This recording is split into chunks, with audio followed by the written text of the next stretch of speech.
شاید بعض دوستوں کو معاف کیجیے گا، میں نے دوست کہہ دیا، بزرگوں کو یاد ہو، لائنز ایریا میں سن 1955 میں، ظاہر ہے میری تو پیدائش میرے ابا کی شادی نہیں ہوئی تھی اس وقت، تو 1955 میں آیت اللہ پرہیزگار رہتے تھے جو آیت اللہ مرتضیٰ کشمیری کے بیٹے تھے. آیت اللہ مرتضیٰ کشمیری وہی ہیں کہ جو تلہ زینبیہ سے جو مقتل ہے مولا حسین کا، اس طرف والا جو دروازہ ہے نا، اس سے جب آپ اندر آئیں گے، یعنی تلہ زینبیہ والے دروازے سے جب آئیں گے تو جیسے اندر داخل ہوں گے تو سیدھے ہاتھ پر پلر جیسی دیوار کے اوپر آپ دیکھیں گے تو کچھ بزرگوں کے نام لکھے ہوئے ہیں، اس میں ایک آیت اللہ سید مرتضیٰ کشمیری کا بھی نام لکھا ہوا ہے. اسی کشمیر کے رہنے والے تھے. ان کے والد عراق شفٹ ہو گئے تھے. پوری فیملی کشمیری فیملی کہلاتی ہے. صاحب کرامت آیت اللہ خوئی فقہ کے پہاڑ تھے، فقاہت میں وہ پہاڑ تھے. آئندہ 100 سال تک آیت اللہ خوئی مدرسوں میں پڑھائے جائیں گے، اتنا بڑا عالم تھا. نظریات جتنے بدلتے چلے جائیں لیکن آیت اللہ خوئی کی حکومت رہے گی، علمی حکومت رہے گی آئندہ 100 سال تک بھی شیعہ مدرسوں میں. یہ کم بات نہیں ہے کہ اتنے وہ مضبوط فارمولے دے کر گئے ہوں، اتنے اصول دے کر گئے ہوں. آیت اللہ خوئی بھی اگر استخارہ دکھواتے تھے تو آیت اللہ مرتضیٰ کشمیری سے دکھواتے، ان سے کہتے تھے میں ان سے، کیونکہ وہ عرفانیات میں، معنویات اور روحانیات میں مرتضیٰ کشمیری کا مقام ممتاز ترین مقام. نجف اشرف میں ایک طالب علم کو سامنے سے آتے دیکھا جو پریشان تھا، زمین پہ کچھ ڈھونڈ رہا تھا.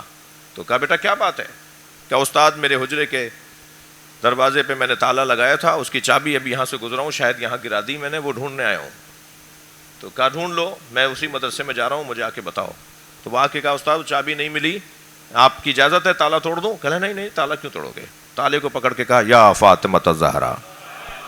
ایسے کھل گیا تالا، ایک مرتبہ تالا کھل گیا. شاگرد جمع تھے، انہوں نے کہا استاد یہ آپ نے کیا کیا؟ کہنے لگے اس میں تعجب کی کیا بات ہے؟ مادر موسیٰ کے نام پر، ام موسیٰ کے نام پہ تالے کھل سکتے ہیں، ام حسین کے نام پہ تالے نہیں کھل سکتے. یہ ایسے لوگ، یہ جو ان کے بیٹے یہاں رہتے تھے آیت اللہ پرہیزگار 1955 میں، صاحب ایک کرامت عالم، فجر کی نماز کراچی میں پڑھتے تھے، ظہر کی کوئٹہ پڑھتے تھے، مغرب کی لاہور پڑھتے تھے. 1955 کی بات کر رہا ہوں. طی الارض کے حامل عالم دین، ارادہ کرتے تھے ایک لمحے میں ایک شہر سے دوسرے شہر. یہ کیفیت ہے اولیاء کی، یہ کیفیت ہے عرفاء کی، یہ کیفیت ہے.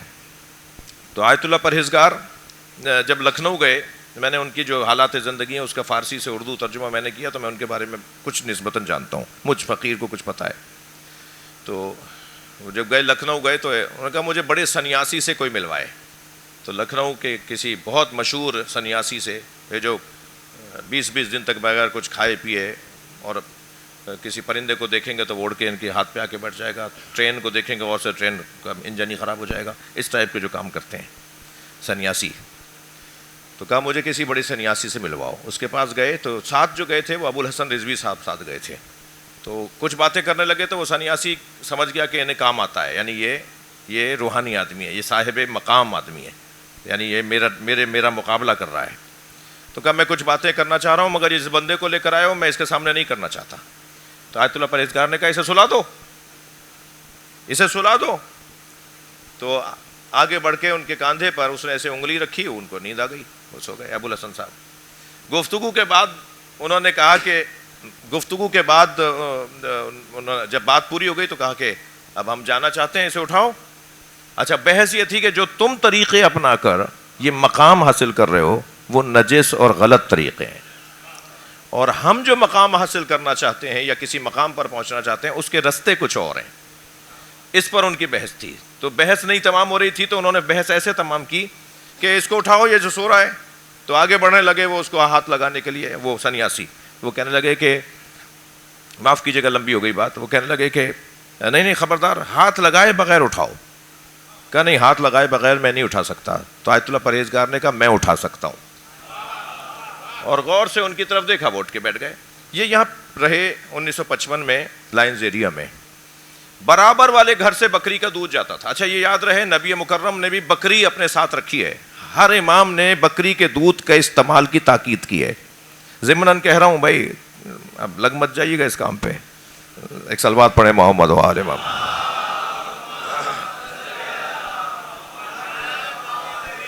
خود نبی مکرم امام حسن کا تو فرمان ہے، 4 چیزیں امام نے فرمایا ان کی عادت مت چھوڑنا. امام نے نصیحت میں فرمایا کہ ان 4 باتوں کی عادت مت چھوڑنا. ان میں سے ایک فرمایا کہ بکری کا دودھ نکالنے کی عادت، خود نکالنے کی عادت مت چھوڑنا. اب کیا حکمتیں ہیں، کیا فلسفے ہیں، وہ کچھ آپ بھی تو سوچیں گے نا. صلوات پڑھ لیں محمد و آل محمد. اللہم صلی علی. تو بکری کا دودھ جاتا تھا آیت اللہ پرہیزگار کو، بکری نے دودھ بند کر دیا، خشک ہو گیا دودھ. تو جو بچہ لے جاتا تھا، حامد رضوی صاحب جنہوں نے خود مجھے یہ واقعہ بتایا، وہ کہنے لگے کہ اماں نے کہا کہ جا کے کہہ دو مولانا سے کہ اچھا کتنے دن رہنا ہے، پتہ بھی نہیں تھا. ایسے لوگ سیال اور سیار ہوتے ہیں، ایسے لوگ مسلسل سفروں میں ہوتے ہیں.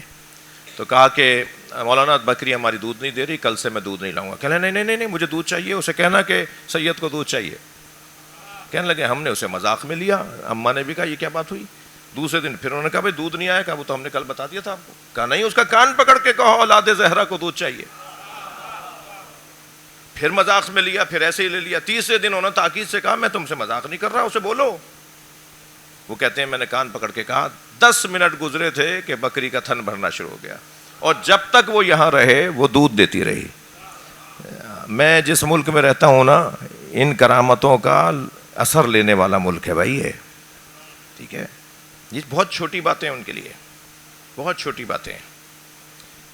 ان سے جب کسی نے پوچھا، میں نے بڑی لمبی کر دی بات، مجھے معاف کریں گے، جب ان سے پوچھا کہ اللہ نے آپ کو یہ مقامات کیسے عطا کیے، تو مسکرا کے فرمایا سیدہ کا ادب کرنے کی وجہ.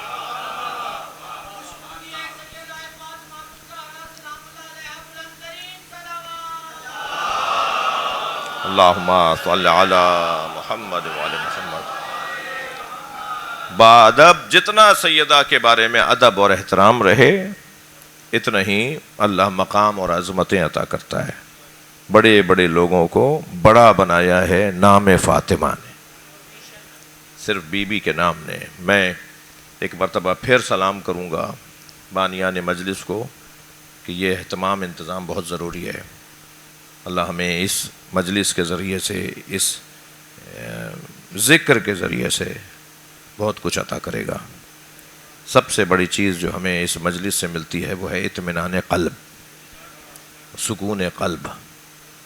دنیا مسلسل اضطراب کی طرف بڑھ رہی ہے، مگر حسین والے، کربلا والے، جناب زہرا والے مطمئن رہیں گے ہر پریشانی میں.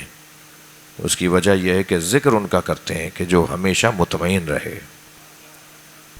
صاحب نفس مطمئنہ کو ماننے والے کبھی مضطرب نہیں رہ سکتے، کبھی پریشان نہیں ہوں گے. خودکشی کا ریشو کربلائیوں میں کم ہے، قتل کا ریشو ماتمیوں میں کم ہے. جی، بدعنوانیوں کی جو مقدار ہے وہ حسینیوں میں کم ہے. اس کی بہت بڑی وجہ ہے. بہت ساری چیزیں بعض لوگ نہیں دیکھ رہے ہوتے، اس زاویے سے دیکھیں آپ. بعض لوگ کہتے ہیں یہ رونا مقصد نہیں ہے، میں کہتا ہوں رونا مقصد ہے. پوری قوم کو ائمہ نے رونے پہ لگایا ہے. جو قوم روتی ہے نا وہ کسی کو رلاتی نہیں ہے. یہ جو کیفیت ہے، یہ جو دل نرم کرنے کی مشق ہے، جی رونا نہیں آ رہا، رونے کی شکل بناؤ. جس نے میرے حسین پر ایک انسان کو رلایا، میں محشر میں اس کے ساتھ کھڑا ہوں گا. فرمایا جس نے میرے حسین پہ 2 لوگوں کو رلایا، میں اس کی شفاعت کروں گا. جس نے میرے حسین پہ 3 لوگوں کو رلایا، میں اسے جنت کے دروازے پہ پہنچاؤں گا. یہ پوری قوم کو من بکا او ابکا او تبا کا وجبت لہ الجنہ، یہ ائمہ نے کیا فرمایا ہے. جی اب یہ اس مجمع سے بھی کہیں گے کہ رونا مقصد نہیں ہے، معرفت. یہ آئے گئے معرفت لینے تو آئیں گے. یہ جب مجلس میں آ گئے تو معرفت لینے ہی آئے نا. یہ اپنی کیفیات کو، اپنی معلومات کو، اپنی عقیدتوں کو، اپنی وابستگیوں کو بڑھانے کے لیے تو آئے. اتنا بڑا مجمع کسی کی کسی جیسی معرفت نہیں ہے. اور ہماری حیثیت کیا جب سلمان اور ابو ذر علیہ السلام رضوان اللہ تعالیٰ علیہما کی معرفت ایک جیسی نہیں تھی. ابو ذر کی معرفت اور سلمان کی معرفت ایک جیسی نہیں تھی. تو اس کے اوپر زور ڈال کر اور ایک چیخ لگا کر اور پیر پٹک کر بولنا کہ معرفت کے بغیر رونے کا کوئی فائدہ. بھائی معرفت کے لیے تو آئے, یہ مجمع معرفت کے لیے آیا ہے. یہ جو رونے کے لیے آیا ہے یہ معرفت کے ذریعے سے ہی تو رو رہا ہے, اور رونے کے ذریعے سے ہی تو معرفت چاہتا ہے.